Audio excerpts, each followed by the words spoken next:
하나님의 말씀 같이 보도록 하겠습니다.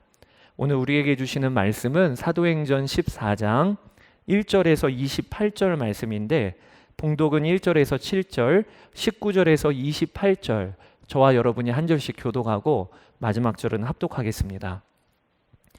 바울과 바나바는 이고니온에서도 이전과 마찬가지로 유대 사람의 회당에 들어가서 말하였다. 그래서 유대 사람과 그리스 사람이 많이 믿게 되었다.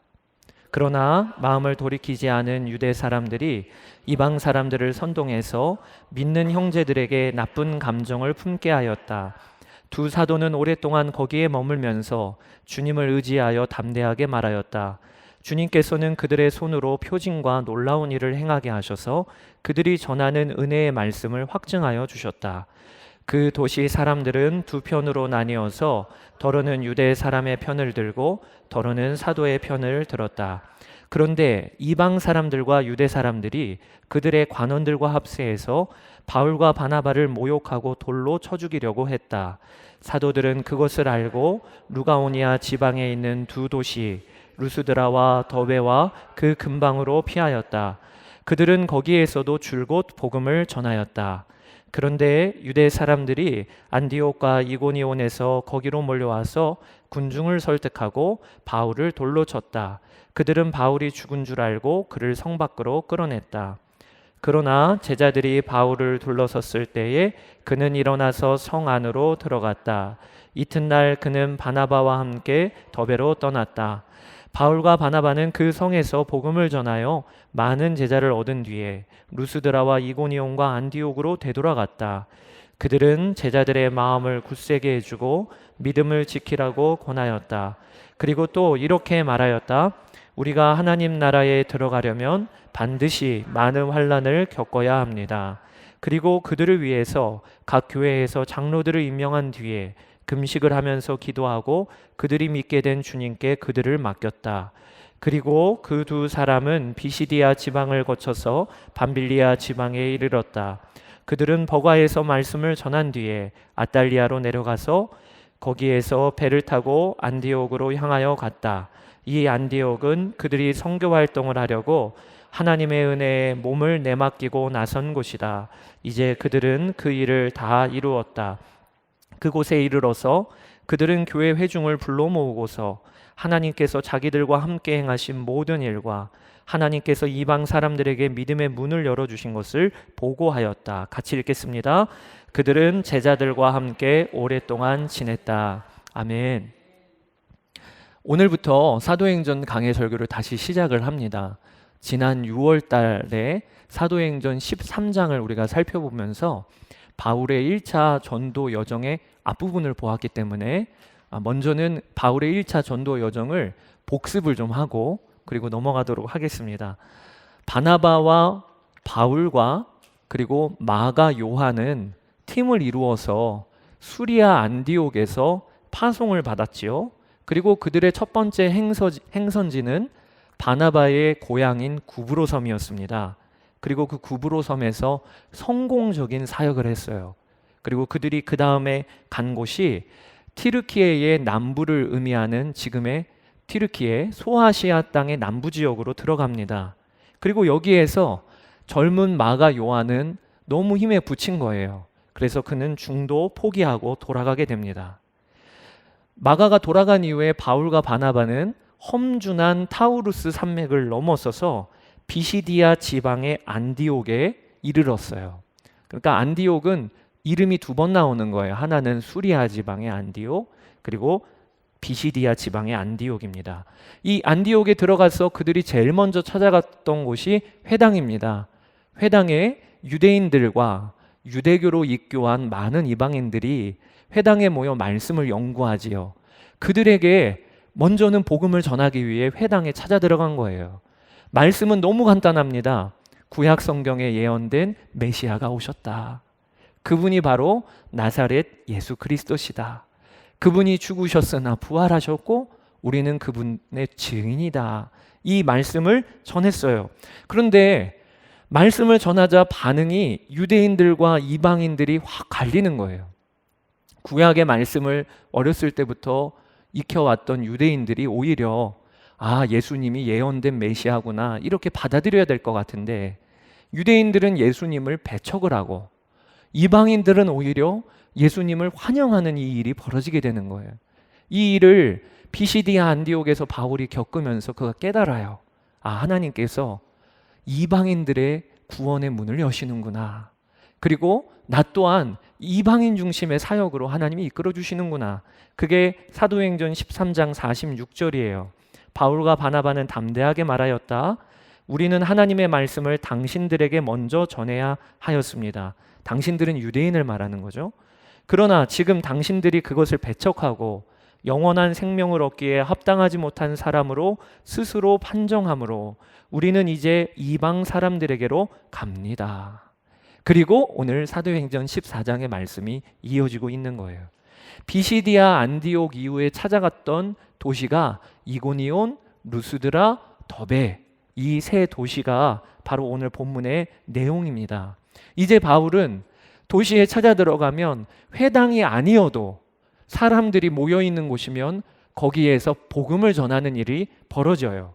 특별히 루스드라 같은 경우, 또 더베 같은 경우는 아예 회당을 찾아 들어갔다는 말도 없습니다. 그 말은 그 지역에는 이제 유대인들이 적었다는 거죠. 그러니까 회당도 없어요. 그래서 루스드라나 더베 같은 경우는 사람들이 모여 있는 곳에서 바울이 복음을 전하게 되는 것이에요. 이 세 지역의 특징이 두 가지가 있습니다. 하나는 하나님이 복음을 전하는 그들에게 표징과 이적을 행하게 하셨어요. 그게 오늘 본문 3절입니다. 두 사도는 오랫동안 거기에 머물면서, 이고니온입니다, 주님을 의지하여 담대하게 말하였다.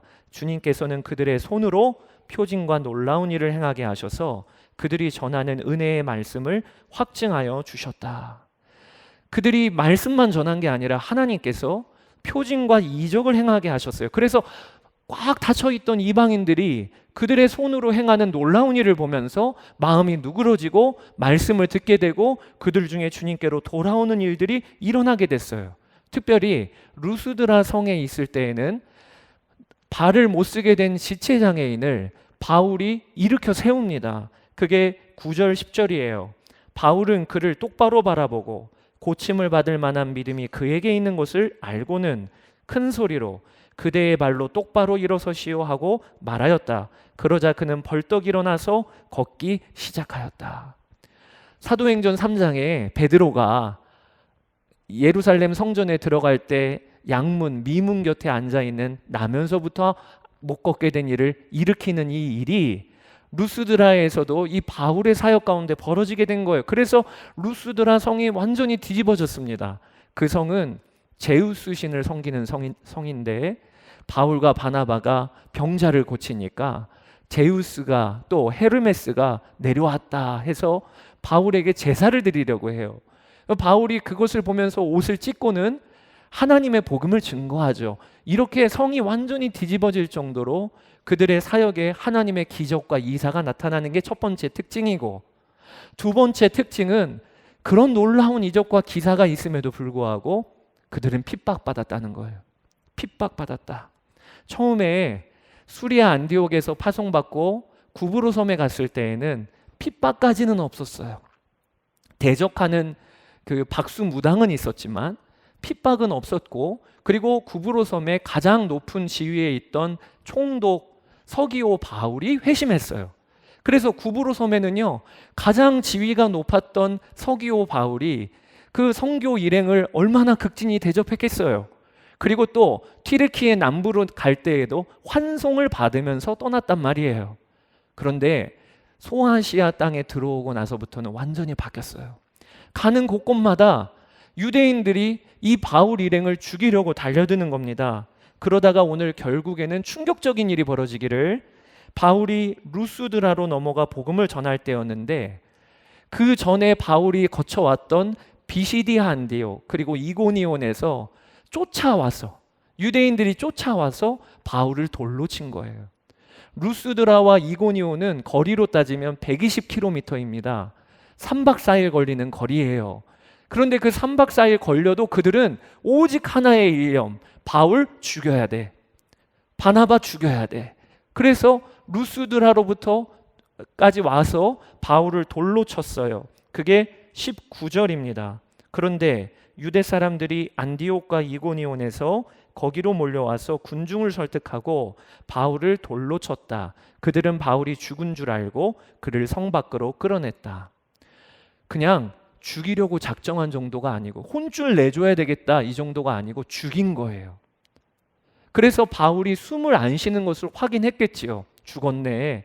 그리고 그 시체를 성 밖으로 유기하듯이 버린 겁니다. 정말 충격적인 일이 벌어진 거예요. 바울은 이전에 이런 경험을 한 적이 없어요. 처음으로 돌팔매질을 맞고 죽기까지 간 거예요. 그런데 여러분, 더 충격적인 것은요, 그 다음에 바울이 일어나서 툭툭 털더니 복음 전하러 또 간 거예요. 이게 더 충격적인 거예요. 20절에 그러나 제자들이 바울을 둘러섰을 때 그는 일어나서 성 안으로 들어갔다. 이튿날 그는 바나바와 함께 더베로 떠났다. 저는 이게 더 무서워요. 아니, 바울이 우리와 같은 성정의 사람인데, 아니 충격 좀 안 받나? 돌팔매질 당해서 죽을 때까지 갔으면 깨어나면 트라우마 생기지 않겠어요? 사람들이 몰려들면 심장이 떨리지 않겠어요? 육신적으로도 얼마나 괴롭고 마음으로도 얼마나 큰 상처겠어요? 그런데 바울은요, 그 다음날 더베가 140km 떨어진 곳이에요. 3박 4일도 더 걸리는 곳이에요. 거기에 또 복음 전하러 간 거예요. 이게 말이 안 되는 일이 벌어진 거예요. 그리고 나서 이제 1차 전도 여행은 반환점을 돕니다. 새로운 개척지로 가지 않고 더베에서부터는 이제 역순으로 루스드라, 이고니온, 비시디아 안디옥 이렇게 거쳐서 그들을 파송했던 첫 번째 교회인 수리아 안디옥 땅으로 돌아와서 2년여에 걸친 1차 선교 여정을 성도들에게 보고하는 장면으로 오늘 사도행전 14장은 마무리가 되는 거예요. 저는 오늘 이 사도행전 14장을 통해서 여러분에게 하나님이 우리에게 주시는 두 가지 도전이 있음을 꼭 나누고 싶습니다. 첫 번째는 하나님이 오늘 본문을 통해 우리에게 주시는 말씀은 고난에 대한 태도를 바르게 가지라는 거예요. 고난에 대한 태도를 바르게 가지라. 여러분, 우리가 예수님을 믿으면 우리는 복 받습니다. 아멘이시죠?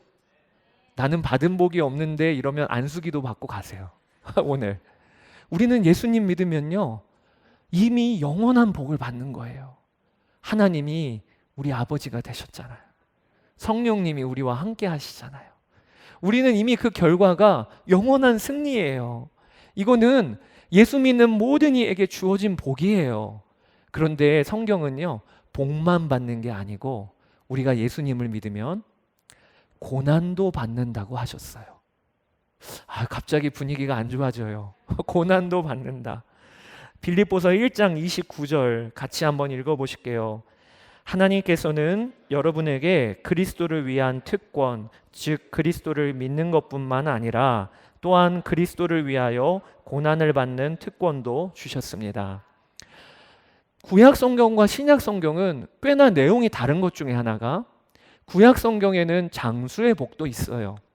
건강한 복도 있어요. 재물과 물질의 복도 있어요. 그런데 신약 성경에는 그걸 복이라고 하지를 않아요. 왜냐하면 하나님의 나라가 임했으니까. 하나님의 나라는 영원히 사는 나라인데 이미 우리에게 주어졌어요. 누리지는 아직은 못하고 있지만. 그러니 오래 사는 게 뭐가 복이겠습니까? 우리가 영원히 살 건데. 하나님의 나라가 임하여 복이신 하나님이 우리와 함께 계시기 때문에 복의 기준이 다 달라진 거예요. 그런데 신약 성경에는 그래서 뭐라고 우리에게 줄기차게 이야기를 하시냐면, 예수 믿으면 고난 받는 거라고 하셨어요. 곳곳에 기록하고 계세요. 그리스도와 함께 너희가 좋은 군사로 고난을 받으라. 심지어는 빌립보서 1장에는 그것을 특권이라고 하셨어요. 우리가 예수님을 믿는 것, 이거 특권입니다. 하나님이 우리에게 주신 거예요. 그런데 우리가 예수님을 믿고 고난받는 것도 특권이라고 하시는 거예요. 여러분, 이게 소화가 되십니까? 이 예수 믿으면 고난받는 거야, 이게 소화가 되십니까? 당연하지. 예수 믿으면 그럴 줄 알고 나 예수님 믿은 거야, 이렇게 되십니까? 아니면 몰랐네. 나 다시 예수님 믿는 거 생각해 봐야 되겠어. 이렇게 여러분 되십니까? 초대교회 교인들은요, 예수님을 믿을 때 예수님 믿으면 고난받는 거야. 이거 새가족 훈련 교재였어요. 제가 한 전도사님 통해서 안타까운 이야기를 들었습니다. 한 청년이 한동안 예배에 보이지를 않길래 주일 저녁에 전화를 했대요. 그래서 뭐 하고 있니? 물어봤더니 그 친구가 아주 당돌하게 저 지금 캔맥주 한잔하고 있습니다. 그러더라는 거예요. 아, 당돌하죠. 그래서 뭐 왜 요즘에 교회 나오지를 않아? 그랬더니 저 교회 안 나갈 겁니다. 그래서 전도사님이 이유를 물어본 거예요. 그랬더니 들어보니까 이 친구가 예배를 드리다가 말씀의 은혜를 받고 야, 나도 저렇게 믿음으로 한번 도전해 봐야 되겠다 하고 도전을 했는데 쫄딱 망한 거예요. 하나님의 역사는커녕 창피스러운 일, 수치스러운 일, 이런 일이 벌어진 거예요. 그리고 나서 그가 결론을 내리기를 하나님 안 계시는구나. 나 이제 예수님 안 믿어. 이렇게 이야기를 전해주던 것을 제가 전도사님 통해서 듣고는 한편으로는 그 청년이 이해가 갔어요. 우리가 사는 세상에 믿음으로 살아도 성공하는 일이 아니라 오히려 수치를 당하는 일이 많고 고난당하는 일이 많죠. 그 청년도 그런 거 아니겠습니까? 그러면서도 동시에 따끔하게 혼내주지 그랬어요 라고 말하려다가 말았어요. 왜 그러냐? 아니 무슨 하나님을 믿었길래 내 뜻대로 결과가 나오면 하나님 살아계신 거고 내 뜻대로 결과가 나오지를 않으면 하나님 죽으신 거고 안 계신 거고 그런 하나님이 어디 있어요? 어쩜 믿어도 그렇게 믿냔 말이에요. 그래서 따끔하게 혼내주지 그랬어요 하다가 제가 제 스스로 반성이 되더라고요. 제가 담당 목사인데 이 청년을 예수님 믿으면 믿는 그 길에는 고난도 있단다. 하나님의 말씀에 순종해도 스데반처럼 돌맞을 수도 있고 바울처럼 죽기까지 갈 수도 있단다. 이 이야기를 미리 이 아이에게 말씀을 전했더라면 그러면 주일 저녁에 캔맥주 마시지는 않고 있지 않을까. 그런 마음에 미안한 마음이 들더라고요. 그런 점에서 오늘 기도하는 마음으로 이 자리에 우리 청년도 있고 중고등부 학생들도 있는데 우리가 정말 고난에 대하여 바르게 준비하기를 우리가 예수님을 믿잖아요. 그러면 우리의 삶에는 고난이 옵니다. 안 당할 고난이 와요. 사람들로부터 오해받고 정직하게 바르게 살다 보면 손해볼 일도 생기고 그리고 예수님 믿는 것 때문에 가족들과 어떨 때에는 오해받고 불화할 때도 있습니다. 그런데 그때 우리가 반드시 알아야 될 것은 잘못 가고 있는 게 아니라 제대로 가고 있다는 거예요. 바울은요, 예수님을 믿을 때부터 예수님 믿는 이 길은 고난받는 길임을 알고 그 길을 걸었어요. 그게 사도행전 9장 15절 16절입니다. 바울이 회심했던 이야기예요. 주께서 이르시되 가라. 아나니아에게 말하는 거예요. 이 사람은 바울을 말하는 거예요. 내 이름을 이방인과 임금들과 이스라엘 자손들에게 전하기 위하여 택한 나의 그릇이라. 그가 내 이름을 위하여 얼마나 고난을 받아야 할 것을 내가 그에게 보이리라 하시니. 그러니까 바울은 회심할 때부터 하나님께서 그에게 가르쳐 주시기를 너의 이 길은 고난받는 길이다. 이것에 대하여 못을 받고 그리고 바울은 그 길을 걸었던 거예요. 뿐만 아닙니다. 바울은 초대교회 성도들을 교육을 할 때 고난받는 것에 대한 교육을 미리 시켜줬어요. 바울이 더베에서 이제 다시 그가 전도하여 세웠던 그 지역을 다시 역순으로 옵니다. 그러면서 그가 많은 이들에게 제자들에게 뭐라고 이야기를 하냐면 하나님의 나라에 들어가려면 너희가 많은 고난을 받을 것이라. 그게 21절 22절이에요. 바울과 바나바는 그 성에서 복음을 전하여 많은 제자를 얻은 뒤에 루스드라와 이고니온과 안디옥으로 되돌아갔다. 그들은 제자들의 마음을 굳세게 해주고 믿음을 지키라고 권하였다. 그리고 또 이렇게 말하였다.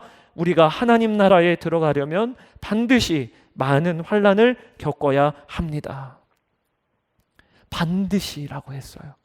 그런데 여러분, 놀라운 건 많은 환난을 겪어야 합니다라고 바울이 이야기했던 이 성도들은 초신자였다는 거예요. 예수님 믿은 지 1년도 안 된 초신자.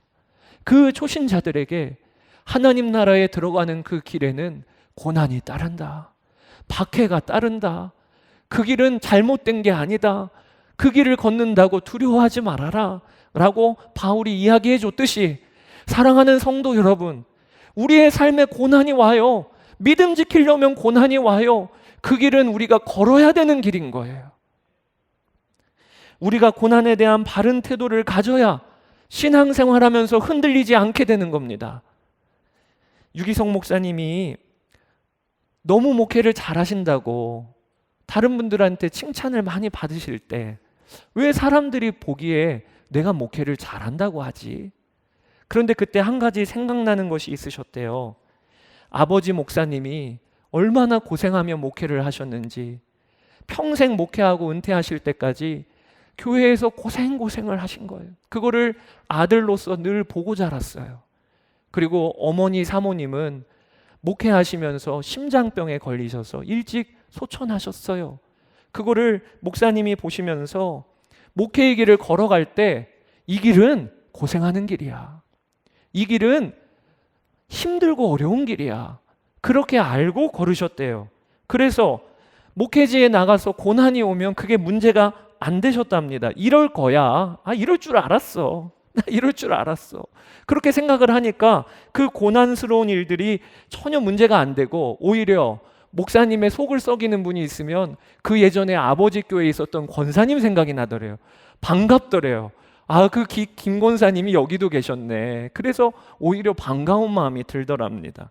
그리고 반대로 사람들이 칭찬해주고 목사님 너무 좋아요 하면 오히려 긴장이 되셨대요.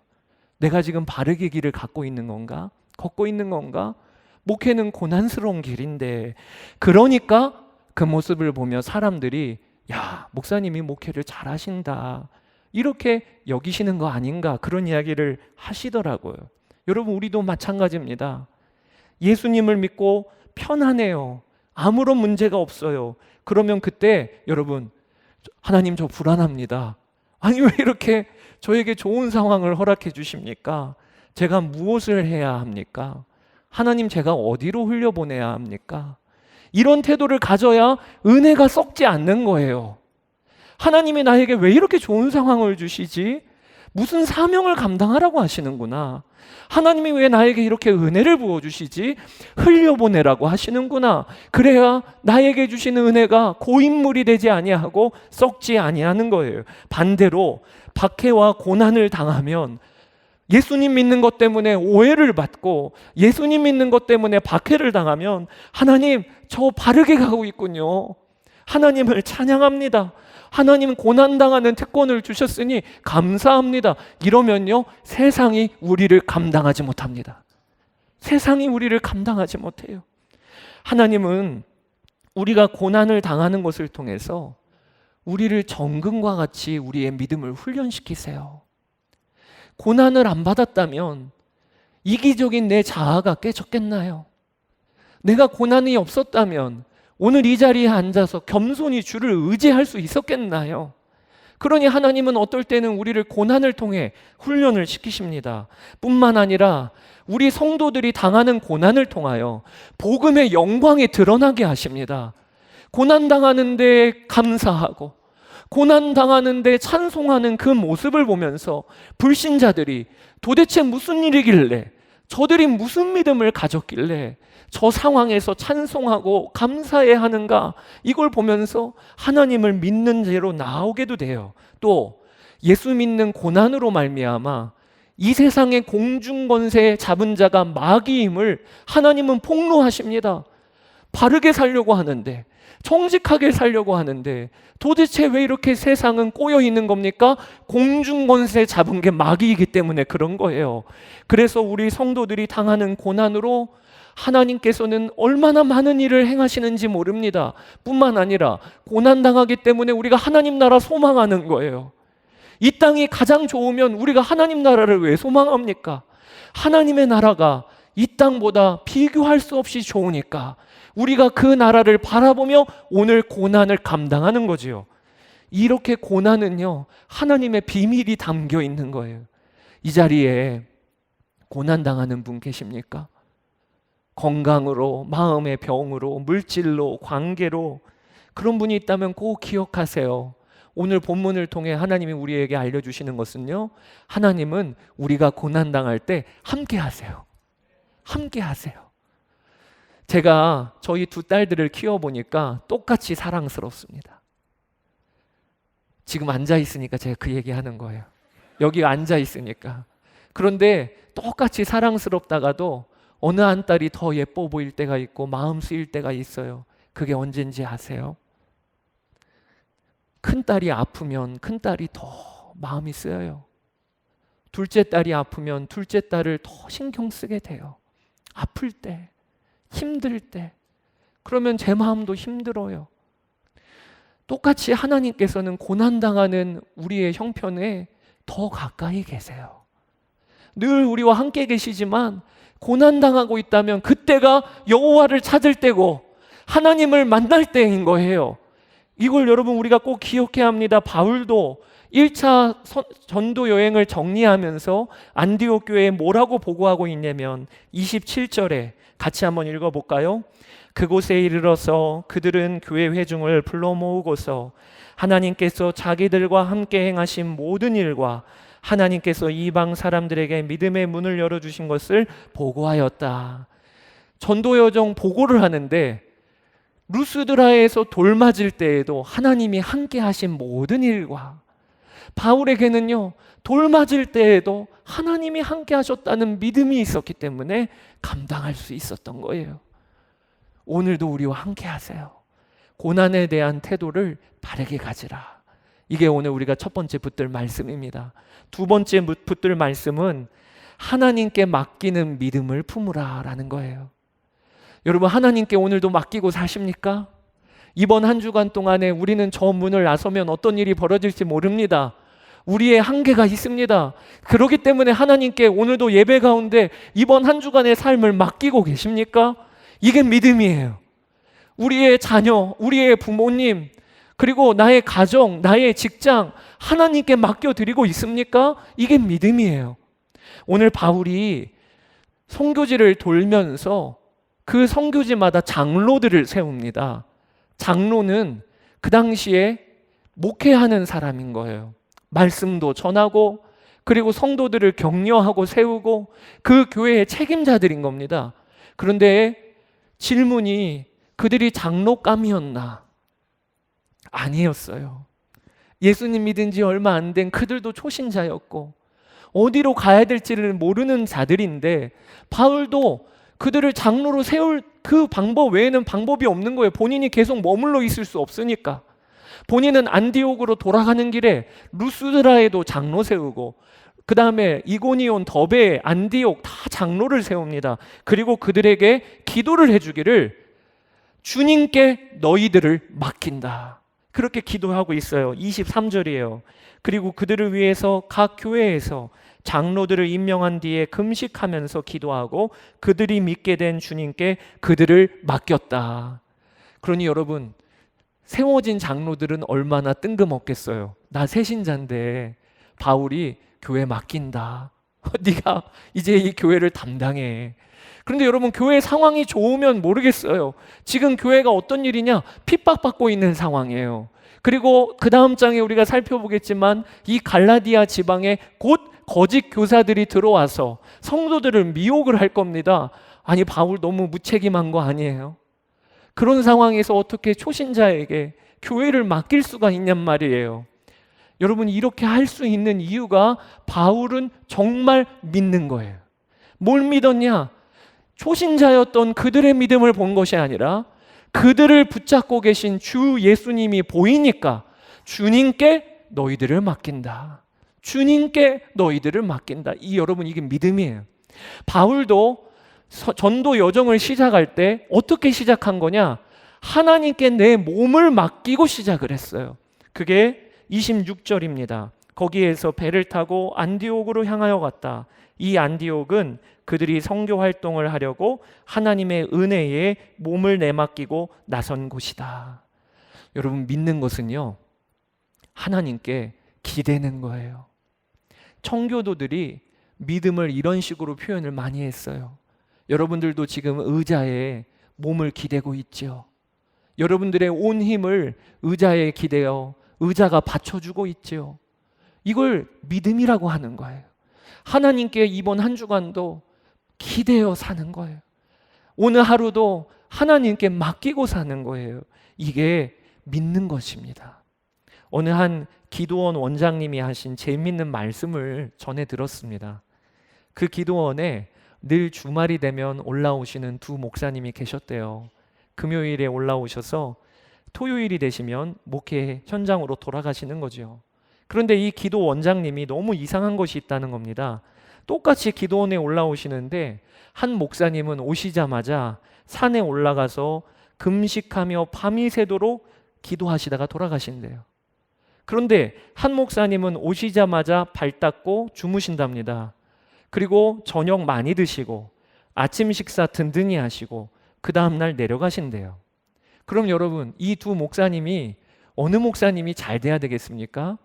잘 된다는 기준이 좀 이상하지만, 이상한 것이 밤이 새도록 금식하며 기도하시는 목사님은 점점 더 교회 형편이 어려워지시더래요. 반대로 밥 많이 드시고 발 닦고 주무시는 목사님의 교회는 막 부흥을 하더랍니다. 듣고 있던 목사님이 도무지 이해가 안 돼서, 아니 원장님 도대체 왜 그런 겁니까? 그랬더니 원장님이 자기도 곰곰이 생각했다가 알게 된 것이, 한 목사님은 기도원 다녀오시면 늘 성도들 만날 때 눈이 충혈되어 계셔요. 목에는 핏발이 서 있고 얼굴은 늘 피곤해 보여요. 그러니까 성도들 보기에도 너무 힘들어 보이는 거예요.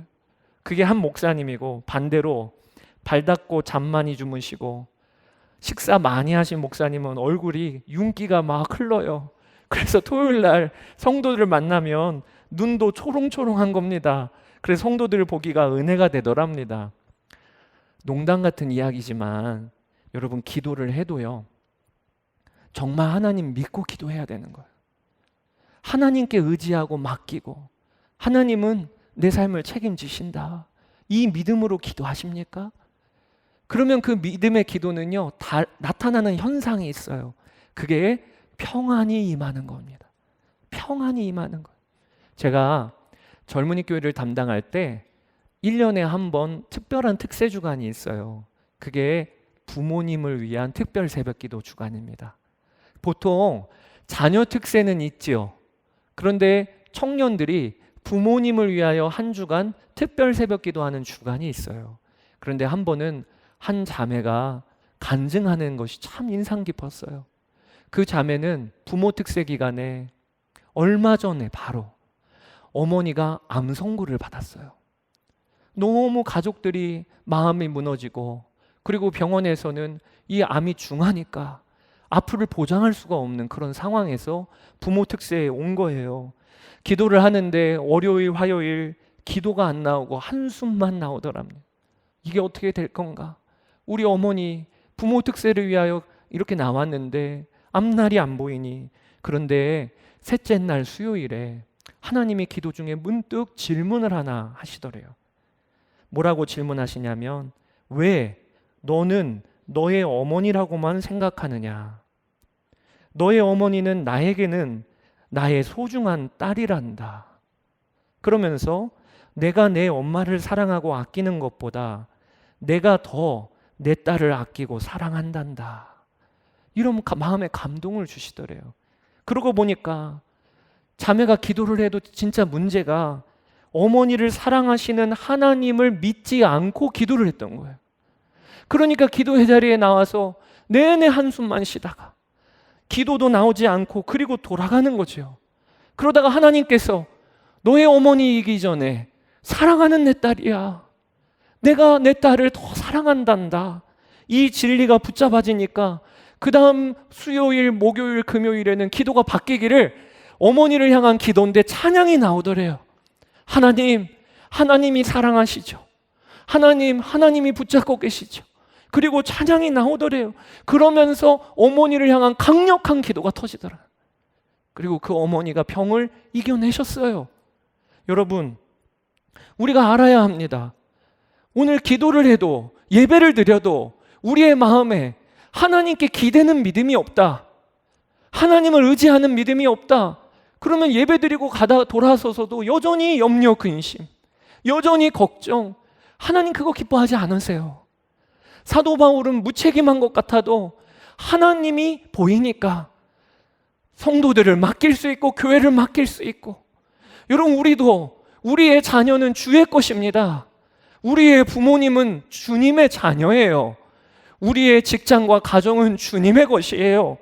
조나단 에드워즈가 의존 가운데 영광을 받으시는 하나님이라는 설교에서 이렇게 이야기를 했어요.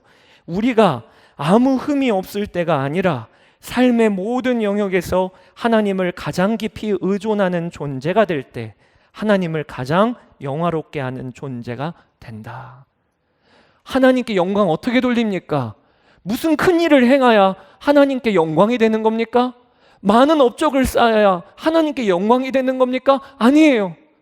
하나님께 모든 영역에 주여 저는 주님이 필요해요. 그럼 아빠가 제일 기뻐해요. 저도 저희 두 딸이 무슨 상 받아오는 게 기쁘지 않아요. 가장 기쁜 건 뭐냐? 우리 두 딸이 아빠를 의지할 때, 그때 가장 기쁘더라고요. 하나님도 동일하세요. 오늘 예배 가운데 여러분 하나님께 기대세요. 하나님은 선하신 나의 아빠예요. 하나님께 내어 맡겨드리세요. 그게 하나님께 오늘 예배를 가장 잘 드리는 겁니다.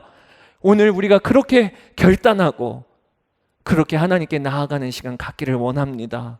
오늘 찬양 중에 내게 허락하신 시련을 통해 나의 믿음 더욱 강하게 자라나고, 고난당하는 분이 계십니까? 하나님은 고난 중에도 함께 하세요. 그리고 고난 중에 하나님이 요구하시는 건 나에게 기대라, 나에게 맡기라. 그렇게 맡기는 건 뭐냐? 염려하지 않는 거예요. 두려워하지 않는 거예요. 그게 어떻게 됩니까? 오늘 예배 가운데 나를 붙잡고 계신 하나님을 보는 눈이 열리면, 그러면 염려와 두려움은 사라져요. 그 은혜를 누리시게 되기를 축복합니다.